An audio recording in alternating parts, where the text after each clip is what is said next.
After the end of World War II, the world was split into two, East and West. This marked the beginning of the era called the Cold War.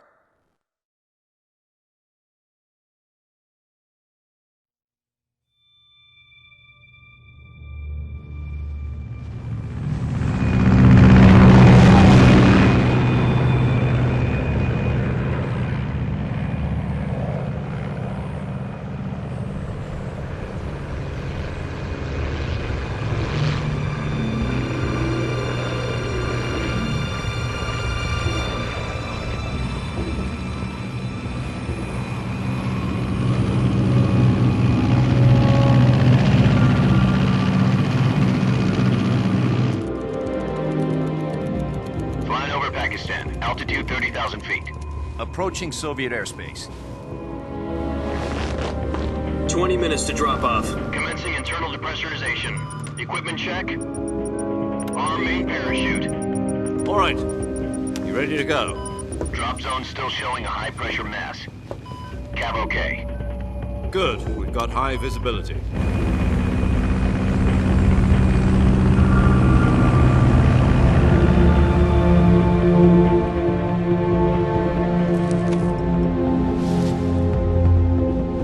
Put out that cigar.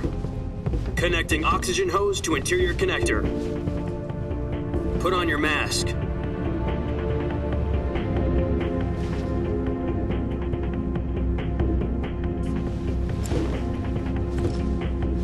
Does this panty waste know what he's doing? Approaching release point. 10 minutes to drop off. Hey, are you deaf? He said put out the cigar and put on your mask.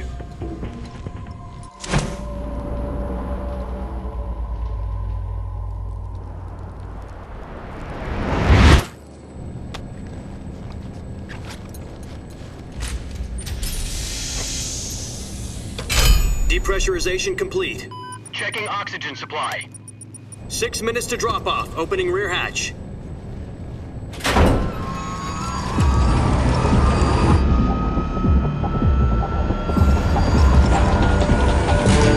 Sunrise.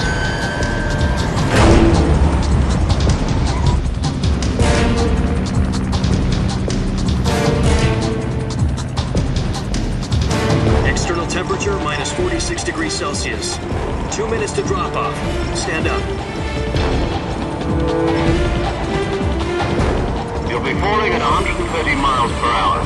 Try not to get frostbite from the wind chill. 1 minute to drop off. Move to the rear. Activate bailout model. This is one for the history books. The world's first halo jump. 10 seconds to drop off. Stand by. Status okay. All green. Prepare for drop-off. Countdown. 5, 4, 3, 2, 1. Spread your wings And fly. God be with you.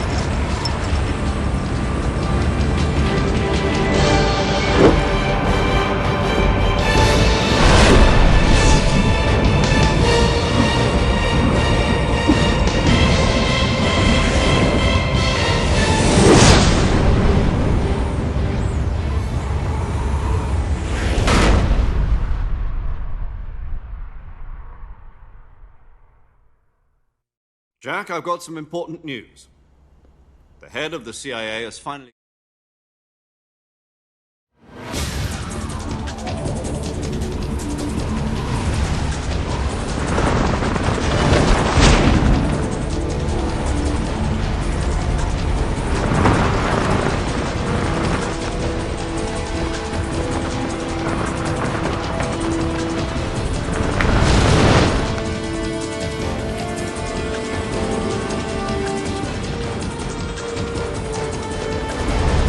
Listen up, Jack. Your mission is to infiltrate Selino Yask in the Soviet mountains, ensure the safety of Sokolov, and bring him back to the West.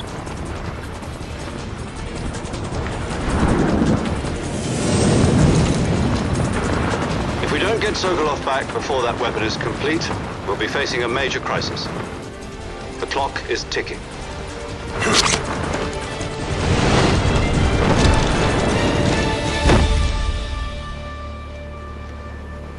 Once we've confirmed the rescue of Sokolov, stand by at the recovery point. A recovery balloon will be dropped at that point. Helium will be pumped into the balloon to inflate it. The process takes about 20 minutes. Once it's complete, the gunship's arm will latch onto the balloon and pull it up. The Fulton surface-to-air recovery system. I'm familiar with the theory. Take it easy. It's been combat-proven. Do you think Sokolov is up to it? The shock will be less than during a parachute jump, and the arm can handle up to 500 pounds. So you're planning on going over the border in a single combat talon? She's equipped with two 6-barrel 20mm Vulcan cannons, as well as two 40mm machine guns. Sounds like she could hold her own against a battalion of tanks. Even with the fuel in the reserve tank, we're facing a 4-hour time limit. If all goes well, it shouldn't take more than a few hours. Home in time for dinner. But if anything goes wrong, You'll be eating dinner, breakfast, and all the rest of your meals in the jungle.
Do you copy? You're already in enemy territory, and somebody might be listening in. From here on out, we'll be using code names to refer to each other. Your code name for this mission will be Naked Snake. I'll be referring to you as Snake from now on. You're not to mention your real name. Snake? What, you don't like snakes? What do you mean? Well, you've eaten one before, haven't you? In survival training. I'm glad to hear that. I don't know if I'd ever order one in a restaurant, but... Be careful, you might not have a choice. What about you, Major? What should I call you? Let's see. I'll be Tom. Call me Major Tom. This will be a sneaking mission. You must not be seen by the enemy. You must leave no trace of your presence. Is that clear? This kind of infiltration is the Fox unit's speciality.